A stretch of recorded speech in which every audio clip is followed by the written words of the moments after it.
आचार्य भगवंत अष्टपावर ग्रंथ में लिखते हैं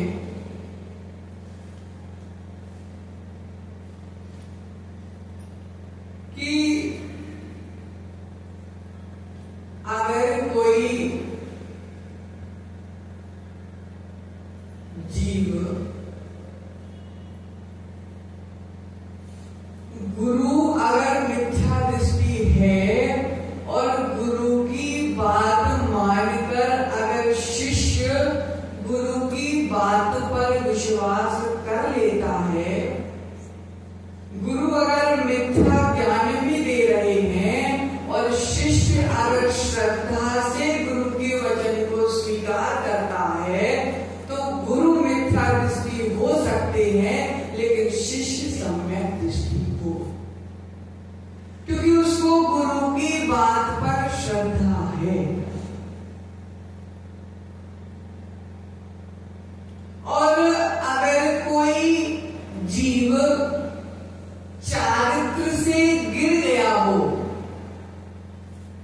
अगर कोई जीव चारित्र से गिर गया हो तो उसका मोक्ष हो सकता है, लेकिन अगर जो जीव सम्यक दर्शन से गिर गया हो उसका मोक्ष नहीं हो सकता।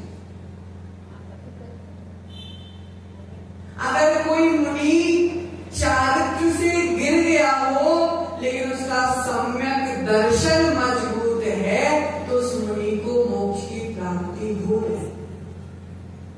लेकिन अगर कोई मुनि चारित्र का धारी हो, ज्ञान का धारी हो, लेकिन सम्यक दर्शन नहीं है तो उस मुनि को मोक्ष की प्राप्ति नहीं हो सकती।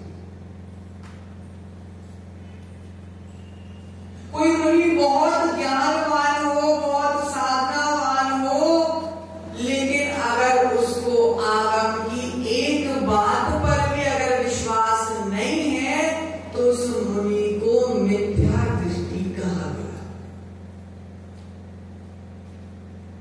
जिस प्रकार मयूर भैया एक पेड़ होता है, पेड़ के 3 भाग होते हैं। एक भाग पत्तों वाला भाग, शाखाओं वाला भाग, ऊपर का भाग, एक बीच के जो पेड़ का तना होता है वह भाग, और एक पेड़ की जड़। तो आचार्य भगवंत कह रहे हैं कि जो ऊपर का भाग है अर्थात पत्तों वाला भाग है वह सम्यक चारित्र है, और जो बीच का तना वाला भाग है वह सम्यक ज्ञान है, और जो जड़ वाला भाग है वह सम्यक दर्शन है। जिस पेड़ की पत्ती काट दी जाए तो वह पत्तियां वापस आ जाती हैं। जिस वृक्ष को बीज से उसके तने के साथ काट दिया जाए तो भी धीरे धीरे वह वृक्ष बड़ा हो जाता है, लेकिन जिस वृक्ष की जड़ चली जाती है वह वृक्ष नष्ट हो जाता है। उसी प्रकार सम्यक चारित्र चला गया, कोई बात नहीं, वापस आ जाएगा। सम्यक ज्ञान, अगर सम्यक दर्शन मजबूत है तो सम्यक ज्ञान अपने आप आ जाएगा, लेकिन सम्यक दर्शन चला गया तो संपूर्ण जीवन का नाश हो जाएगा।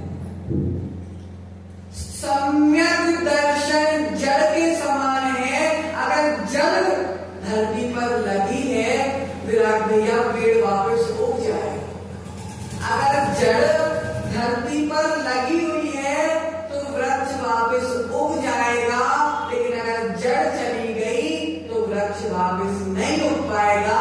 उसी प्रकार सम्यक दर्शन है, चारित्र चला गया तो पुनः चारित्र आ जाएगा, लेकिन अगर चारित्र है और जड़ नहीं है अर्थात सम्यक दर्शन नहीं है तो संपूर्ण जीवन का नाश हो जाएगा। आज सम्यक दर्शन के 7वें अंग के बारे में आज हम चर्चा करेंगे, वात्सल्य अंग के बारे में चर्चा करेंगे। वात्सल्य, वात्सल्य में शाब्दिक अर्थ देखा जाए तो वात्सल्य में पहला शब्द आता है वत्स। क्या शब्द आता है? वत्स। वत्स का अर्थ होता है गाय का बछड़ा। क्या अर्थ होता? गाय का बछड़ा। आचार्य भगवंत कह रहे हैं, क्या कहा आचार्य भगवंत ने? सत्य प्रसूता यथा गौ वत्स से स्नेह्यति तथा चतुर्वर्णेया संगे कृत्रिम स्नेह करम वात्सल्य।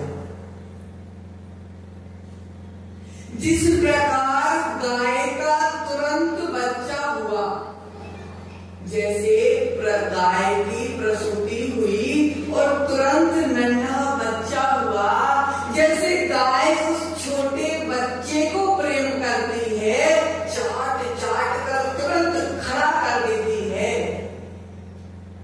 जिस प्रकार गाय अपने बछड़े से निश्चल प्रेम करती है, उसी प्रकार एक धर्मात्मा दूसरे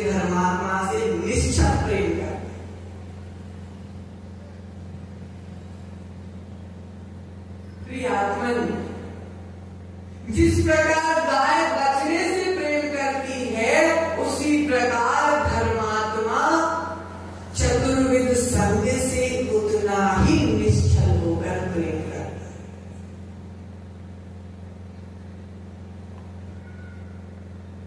प्रियात्मन, जिस प्रकार गाय का रोम रोम हर्षित हो जाता है बछड़े को देखकर, जब दूध दूहने जाते हैं उसके पहले बच्चे को छोड़ देते हैं। दूध दूहने से पहले दूसरे खूंटे में बंधे बच्चे को छोड़ देते हैं। प्रियात्मन, बछड़े के पुण्य से दूध निकलता है और उस दूध को हम निकाल देते।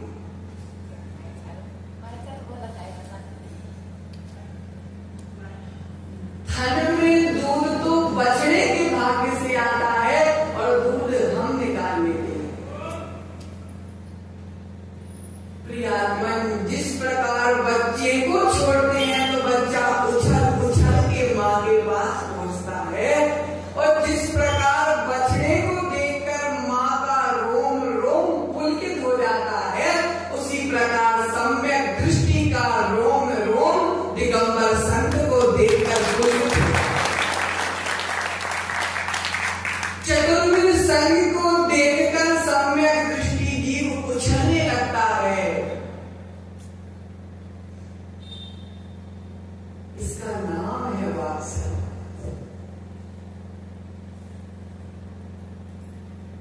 वात्सल्य अंग को हृदय कहा गया है। क्या कहा गया? हृदय कहा गया। जिस प्रकार शरीर में हृदय भूमिका निभाता है, उसी प्रकार सम्यक दर्शन में वात्सल्य अंग भूमिका निभाता है। भैया, दिल के एक क्षण रुक जाने से शरीर के सारे अंग रुक जाते हैं। दिल के एक क्षण रुक जाने से शरीर के सारे अंग रुक जाते हैं।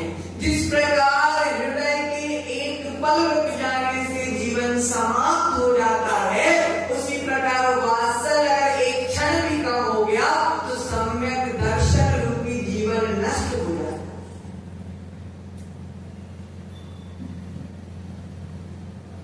मुनि प्रमाण सागर एक बहुत प्यारी बात कहते हैं, जो भरा नहीं है भावों से, जो भरा नहीं है भावों से, जिसमें बहती रसधार नहीं, वह हृदय नहीं, वह पत्थर है जिसके जीवन में प्यार नहीं। वह हृदय नहीं, वह पत्थर है जिसके जीवन में प्यार नहीं। जिसके जीवन में प्यार नहीं है, जिसके जीवन में वात्सल्य नहीं है, आचार्य कह रहे हैं वह दिल नहीं है, वह पत्थर है। दिल इतना कठोर कैसे हो सकता है कि सामने दिगंबर मुनि खड़ा है और व्यक्ति आंख बंद कर रहा है?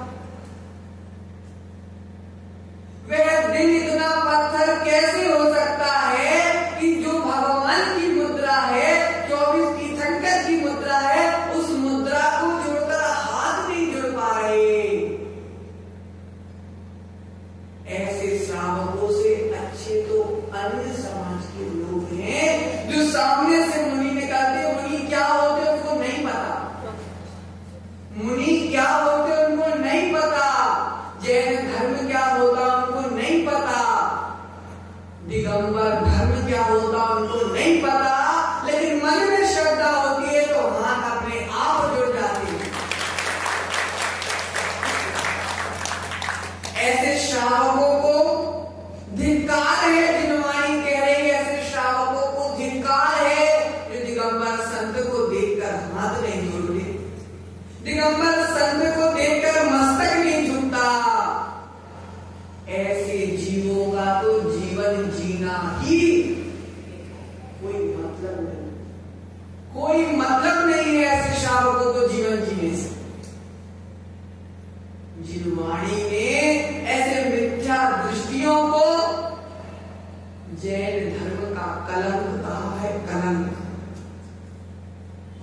जिस प्रकार शुद्ध भैया एक टोकनी में बहुत सारे फल रखे, ध्यान से समझना, जिस प्रकार एक टोकनी में बहुत सारे फल रखे हो और उसमें से अगर एक फल सड़ जाए तो वह सड़ा फल सारे फलों को सड़ा देता है। पक्की बात है। अगर एक फल सड़ जाए तो वह अगल बगल रखे सारे फलों को सड़ा देता है। इसलिए उस सड़े फल को निकालकर फेंक दिया जाता है कि उस सड़े फल के कारण बाकी फल सुरक्षित नहीं। उसी प्रकार समाज में भी ऐसे सड़े फल रहते हैं। कुछ सड़े फल ऐसे होते हैं जो सारे अच्छे फल को भी सड़ाने का काम करते हैं। तो जिनवाणी कहती है कि ऐसे सड़े फल को निकालकर फेंक देना चाहिए जिससे बाकी अच्छे फलों की रक्षा हो जाए। ऐसे सड़े फल को फेंक देना चाहिए जिससे हमारी समाज सुरक्षित रहे, हमारी समाज सदा सम्यक दृष्टि बनी रहे, हमारी समाज सदा दिगंबर संतों का आदर सम्मान करती रहे, हमारी समाज हमेशा एकजुट बन के रही रहे। क्योंकि जहां वात्सल्य होता है वहां समाज एक होता है।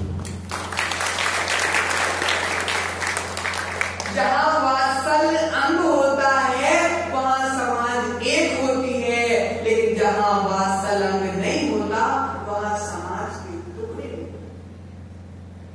और सम्यक दृष्टि जीव का लक्ष्य हुआ करता है कि हम एक साथ रहें, अलग अलग ना रहें।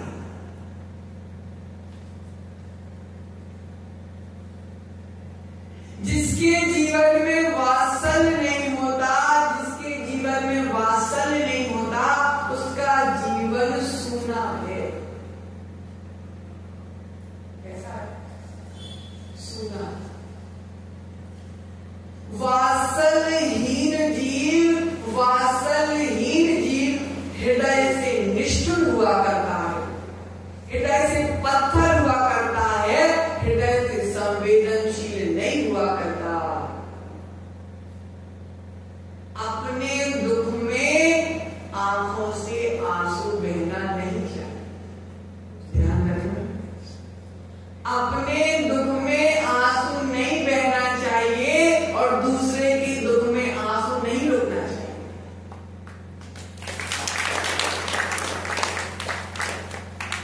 जो जीव दूसरे के दुख को देखकर आंसू बहाता है, सच्चा सम्यक दृष्टि वही है।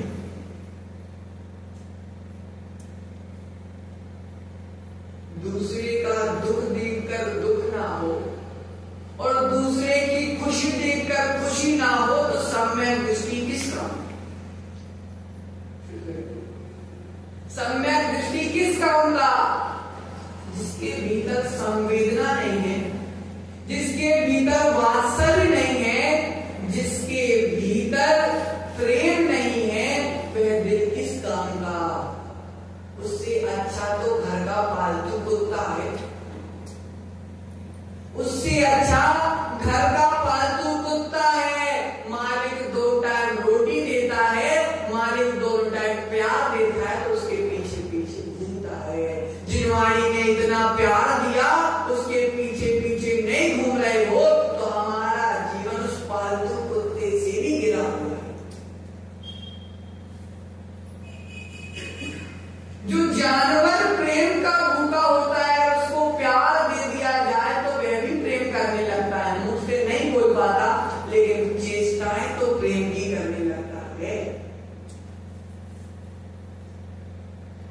चेष्टाएं अगर जानवर प्रेम पाकर प्रेम दे सकता है, जो इंसान प्रेम पाकर प्रेम ना दे पाए वह इंसान किस काम का?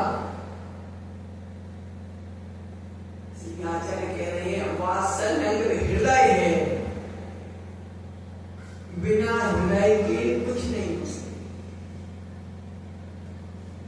एक बार हार्ट अटैक आ जाए तो सुधर जाए, लेकिन 2-3 बार लगातार आ जाए तो फिर जीने नहीं देता। एक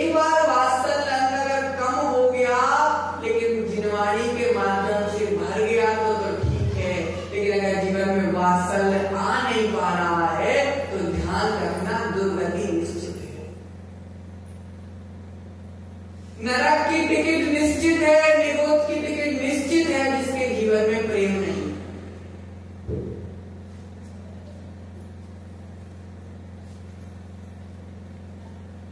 अगर घर में प्रेम ना हो, शुद्ध भैया, अगर रूपाली भाभी से प्रेम नहीं होता तो घर में शांति नहीं बनता।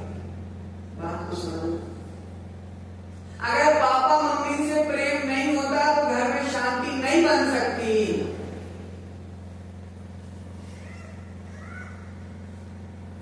घर में अगर प्रेम है तो ही शांति होगी, नहीं तो शांति नहीं हो सकती। उसी प्रकार अगर जीवन में प्रेम है तो ही जीवन में शांति हो सकती। अगर जीवन में प्रेम नहीं है तो शांति नहीं हो सकती, और शांति नहीं होगी तो ध्यान रखना समृद्धि भी नहीं हो सकती। शांति नहीं है तो समृद्धि नहीं हो सकती, क्योंकि विशुद्धि से समृद्धि होती है, और जहां शांति नहीं होती वहां विशुद्धि नहीं हो सकती।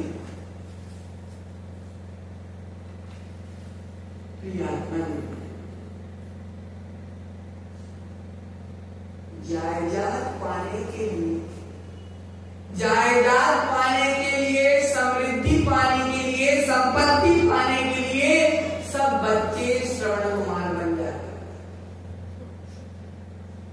संपत्ति पाने के लिए सब लड़के श्रवण कुमार बन जाएंगे, लेकिन संपत्ति मिलने के बाद वे ही श्रवण कुमार कंस बन जाते, वे ही श्रवण कुमार रावण बन जाते हैं, क्योंकि संपत्ति मिलने के बाद फूल जाती है। लेकिन ध्यान रखना, सम्यक दृष्टि जीव संपत्ति का भूखा नहीं होता। सम्यक दृष्टि जीव संपत्ति का भूखा नहीं होता। संपत्ति का भूखा तो मिथ्या दृष्टि होता है। सम्यक दृष्टि जीव संपत्ति का भूखा नहीं होता। सम्यक दृष्टि जीव प्रेम का भूखा होता है। सम्यक दृष्टि जीव वात्सल्य का भूखा होता है, क्योंकि वह स्वयं वात्सल्य में जीता है और दूसरे को वात्सल्य देता है। जिसकी बुद्धि जैसी होती है वैसा ही वह आचरण करता है। जिसके मन में प्रेम होता है बाहर अपने आप निकल के आ जाता है, लेकिन जिसका मन में प्रेम नहीं होता, ऊपर से अगर प्रेम का ढोंग भी कर रहा है तो वह ढोंग अलग से पता चल जाता है।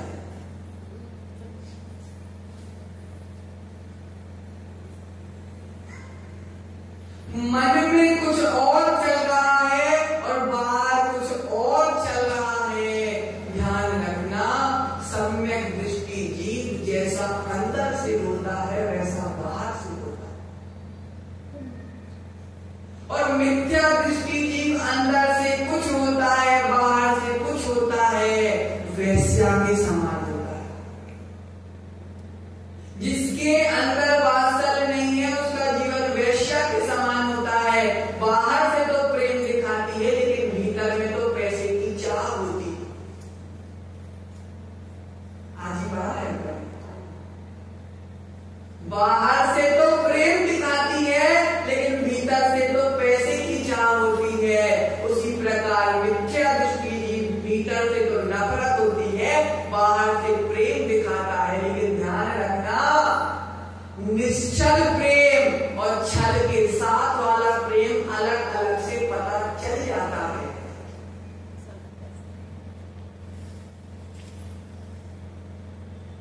प्रेम के अभाव में, मैंने वही बोला, प्रेम के अभाव में समाज नहीं चल सकता।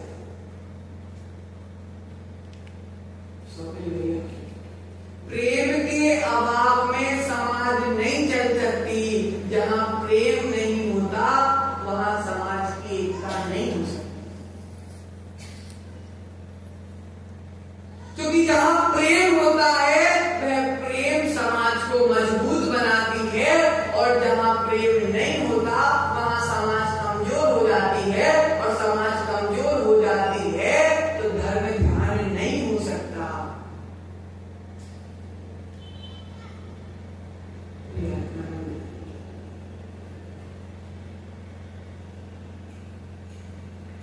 एक वृक्ष था हरा भरा, एक वृक्ष था हरा भरा, एक दिन धीरे धीरे वह सूखने लगा। एक वृक्ष था महेंद्र जी, हरा भरा वृक्ष था, धीरे धीरे सूखने लगा। जब हरा भरा वृक्ष सूखने लगा तो जब उसको देखा गया कि भाई ये वृक्ष सूख क्यों रहा है, जब देखा गया तो उसमें कीड़े लग गए। कीड़े लगे। जब वृक्ष सूखने लगा तो देखा गया कि वृक्ष में कीड़े लग गए, तो उस कीड़े लग गए तो कीड़ों को हटाने का उपाय किया। उसी प्रकार समाज भी एक वृक्ष है, समाज भी एक वृक्ष है, हरी भरी वृक्ष है। ध्यान रखना, समाज हरा भरा वृक्ष के समान है, लेकिन अगर फूट का, संतवाद का, पंथवाद का अगर उसमें कीड़ा लग गया भैया, तो वह हरा भरा वृक्ष सूख जाता है। उसी प्रकार अगर समाज में फूट का कीड़ा लग गया तो समाज रूपी वृक्ष सूख जाता है। इसलिए अगर उस कीड़े को हटाना है तो प्रेम की दवाई डालना पड़ेगा, वात्सल्य की दवाई डालना पड़ेगा, सबको साथ लेके चलना पड़ेगा, तब कहीं जाकर हमारी समाज ऊंची उठ पाए। अगर प्रेम रूपी दवाई नहीं डाली, वात्सल्य रूपी दवाई नहीं डाली, तो वह कीड़ा सारे पेड़ को सुखा के रख देता। जिस प्रकार दीमक लकड़ी को खोखला कर देती है, जंग लोहे का नाश कर देती है, उसी प्रकार नफरत समाज का नाश कर देती है। समाज में प्रेम है तो समाज ऊपर उठेगी, और समाज में नफरत है तो अगर समाज ऊपर उठ भी गई है तो गिर जाएगी। नफरत कहती है कि मैं ऊपर नहीं उठने दूंगी, और प्रेम कहता है कि तू कैसे नहीं उठने देगी।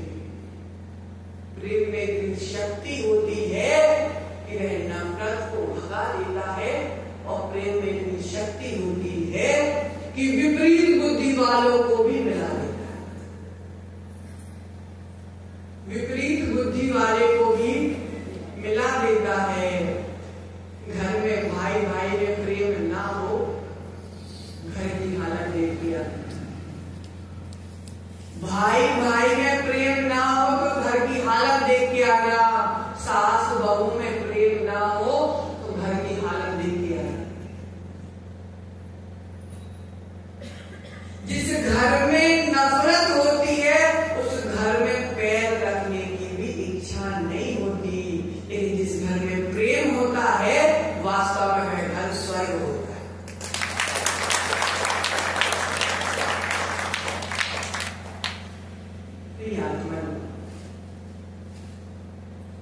दो प्रकार के व्यक्ति होते हैं। दो प्रकार के व्यक्ति होते हैं। एक व्यक्ति सुई के समान होता है और एक व्यक्ति कैंची के समान होता है। एक व्यक्ति सुई के समान होता है और एक व्यक्ति कैंची के समान होता है। सुई के समान व्यक्ति धागे को साथ लेके चलता है। अगर सुई को अकेला काम करने बोल दे तो सुई कुछ नहीं करता।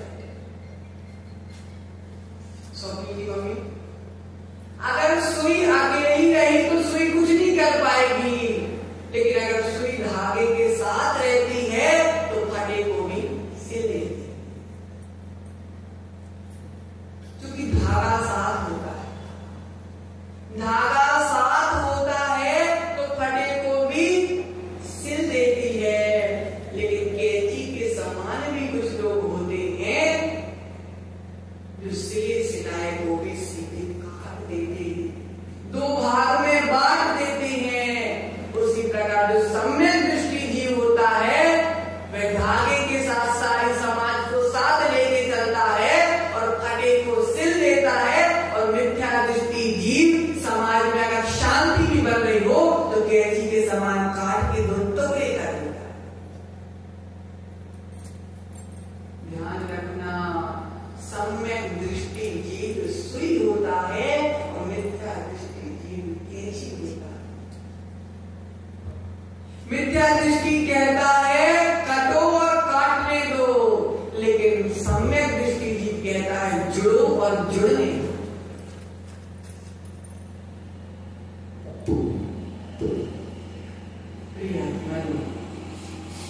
विषय गहरा है, समझने का बहुत गहरा विषय है, लेकिन हमें विश्वास है कि सबको समझ में आ रहा होगा। क्योंकि हम कोई अलग चर्चा नहीं कर रहे हैं, हम अपनी चर्चा कर रहे हैं। हम जीव तत्व की चर्चा कर रहे हैं, जीव की चर्चा कर रहे हैं, और हम सब जीव हैं। और मैं अपने मन से कुछ नहीं कह रहा शुद्ध भैया, सब जिनवाणी कह रही है, सब जिनवाणी कह रही है, इसलिए हम दम से कह रहे हैं। अगर जिनवाणी की बात नहीं कहते तो हम दम से नहीं कहते। और मुनि के मुख से जिनवाणी ही शोभा को प्राप्त होती है, जनवाणी शोभा को प्राप्त नहीं होती।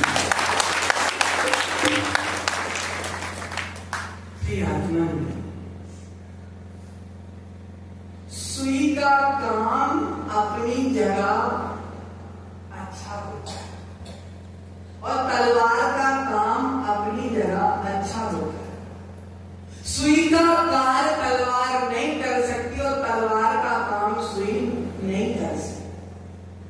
सुई की महानता अपनी जगह है और तलवार की महानता अपनी जगह है। इसलिए अपने जीवन को सुई बनाना है कि जी नहीं बनाना। तो वात्सल अंग की चर्चा में आचार्य भगवंत अकलंक देव स्वामी राजवाटी ग्रंथ में कहते हैं, जिन प्रणीत धर्मामृत नित्यानुरागता वात्सल्यम। क्या कहा? जिन प्रणीत धर्मामृते नित्यानु रागता वात्सल्यम। जिनेन्द्र भगवान के द्वारा प्रणीत रत्नात्रय, जिनेन्द्र भगवान के द्वारा कहा गया रत्नात्रय सम्यक दर्शन, ज्ञान और चारित्र धर्म का अमृत है। इसके लिए जो नित्य प्रति अनुराग करता है उसका नाम है वात्सल। तुम हमको नमोस्तु करने आ रहे हो, तुम हमको नमोस्तु नहीं कर रहे, तुम हमारे रत्नात्रय को नमोस्तु कर रहे। तुम हमारे को नमोस्तु नहीं कर रहे, हमारे रत्नात्रय को नमोस्तु कर रहे हो। इसलिए क्या कह रहे आचार्य? रत्नात्रय की प्रति अनुराग होना। और रत्नात्रय दिखने वाली चीज नहीं।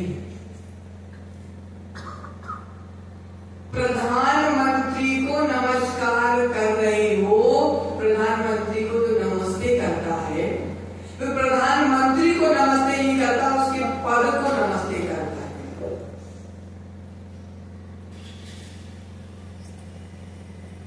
वही बात है।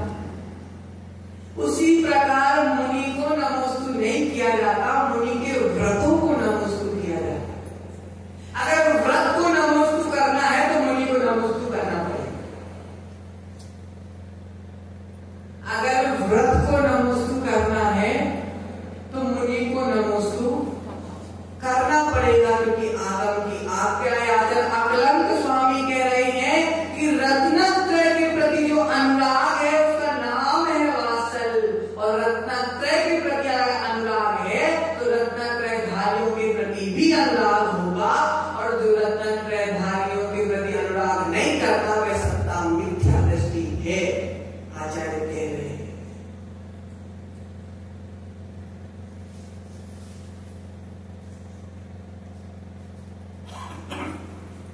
चारित्र सार ग्रंथ में आचार्य ने क्या बोला?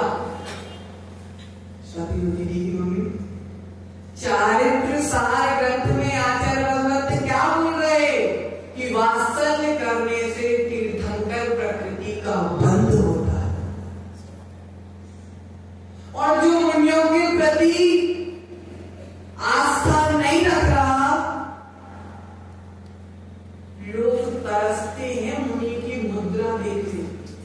चले जाओ आसाम, गुवाहाटी, उड़ीसा, आजकल तो पहुंचने लगे मुनिराज, मुनि मुद्रा देखने को तरसते हैं, तरसते। और जो मुनि मुद्रा को देखकर आंख बंद करता है वह जीव अनंत संसारी है, अनंत संसार, संसार से नहीं निकल पाएगा, किसी भी हाल में नहीं निकल पाएगा। विशुद्ध सागर जी के प्रवचन सुना रहा था भैया कल, अभी आकर विशुद्ध सागर महाराज कुंथुगिरी गए थे, आकर कुंथु सागर महाराज के पास, हमारी परंपरा के ज्येष्ठ आचार्य कुंथु सागर, वह चर्चा कर रहे थे कि जब वह महावीर कीर्ति महाराज के साथ थे, शांति सागर महाराज के समय में मात्र 35 मुनिराज थे। कितने मुनिराज थे? 35 मुनिराज, कहीं बता रहे थे 35, उस समय 35 मुनिराज थे। और 35 भारत कितना बड़ा, और 35 मुनिराज, कुछ यहाँ पे कुछ वहां पे। मुनि धर्म क्या होता है नहीं पता, तब भी उस समय से उस समय के लोगों को मुनि धर्म पर इतनी श्रद्धा होती थी कि वे 35 मुनिराज होने के बाद भी मुनि की निंदा नहीं की। मुनि धर्म ना जानने के बाद भी मुनि की निंदा, मात्र 35 मुनिराज देखने तरसते थे कि मुनि कैसे होते हैं, मुनि कैसे होते हैं। आज हमारा सौभाग्य है कि पूरे भारतवर्ष में 1600 मुद्रा, कितनी पिछड़ी है? 1600।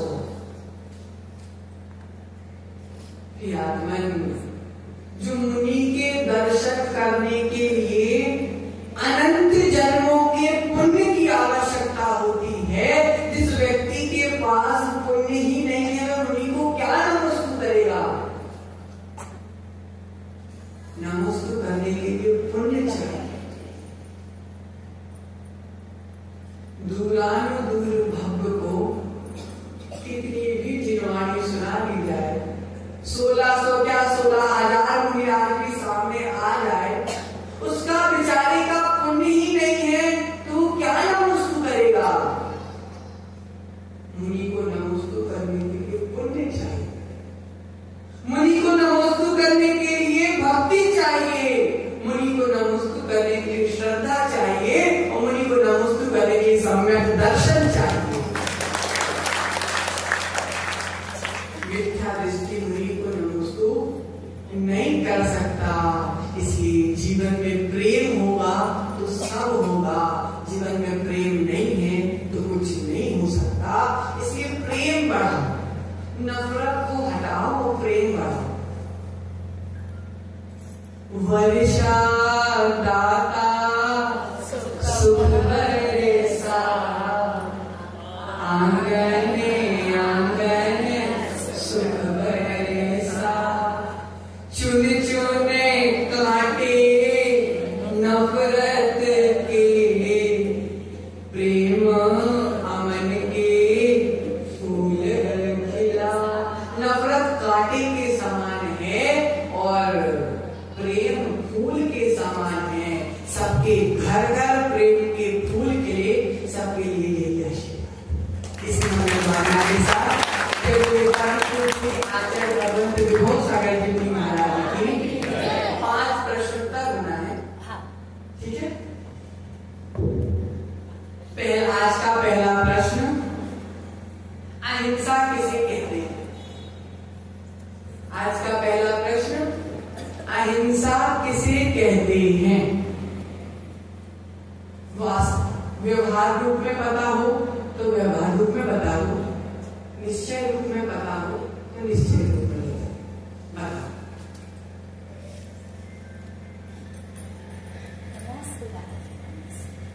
किसी का मन दुखाना एक हिंसा, ये भी हिंसा, और अहिंसा किसी का मन नहीं दुखाना और कोई जीव की हिंसा नहीं करना है। कैसे हिंसा करना? ऐसे चलते हुए देख के चलना कि कोई जीव की हिंसा नहीं होती। एक परिभाषा बना, आपने सही बोला, एक परिभाषा बना के रखो।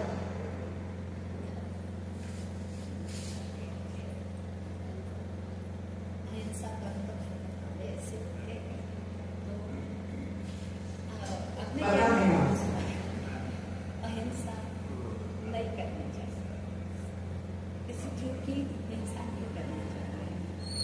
हो सकता है, बता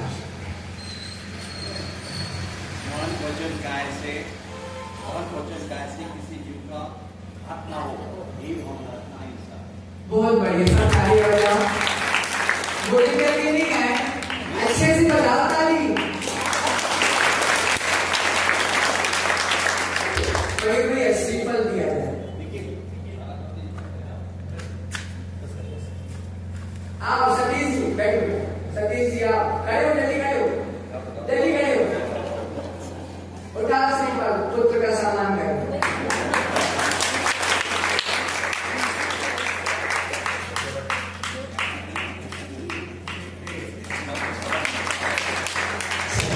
आज का दूसरा प्रश्न, अनर्थ दंड किसे कहते हैं?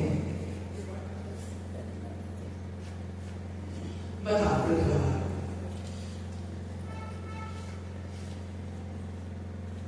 बिना काम से, बिना प्रयोजन से किसी भी कार्य को करना उसे अनर्थ दंड कहते हैं। बहुत बढ़िया। बिना प्रयोजन के कोई भी कार्य करना अनर्थ दंड है। अर्थात घर में फालतू की लाइट जलाना, फालतू का पंखा चलाना, बैठे उस रूम में है वो पंखा उस रूम का चल रहा है, दोष लगता है। बहुत बढ़िया। आइए बेटा, उनको दादी को सम्मान, ताली बजाइए सब।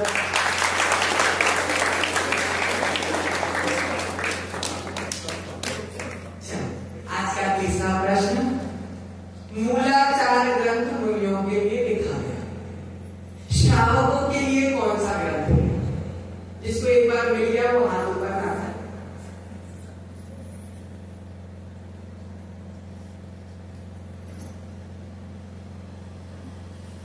हाँ,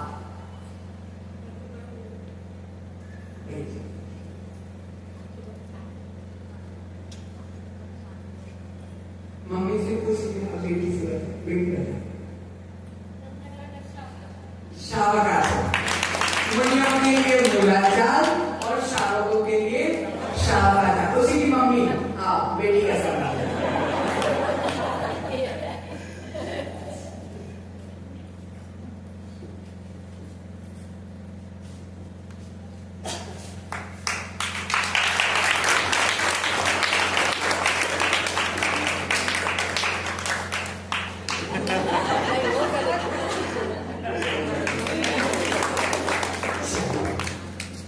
चौथा प्रश्न, माला में जो ऊपर के 3 मोती होते हैं वे किसका संकेत होते हैं?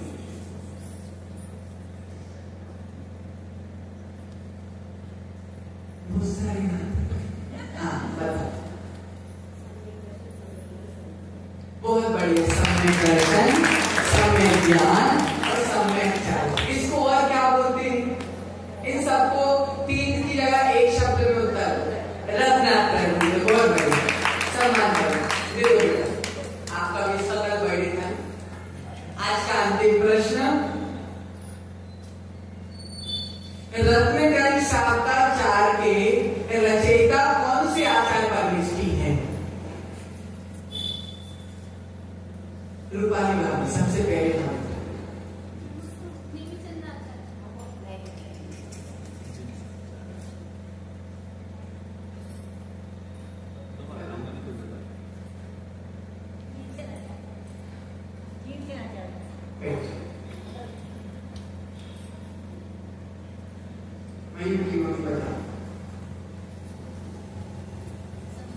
समर्थ भद्राचार्य।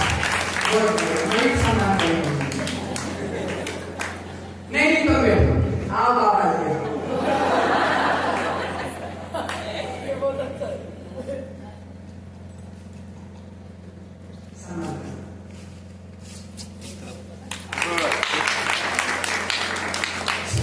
जावाणी के ज्ञान से सुख लो पालो, सोमानी मस्तक नमो सदा देव तो दो।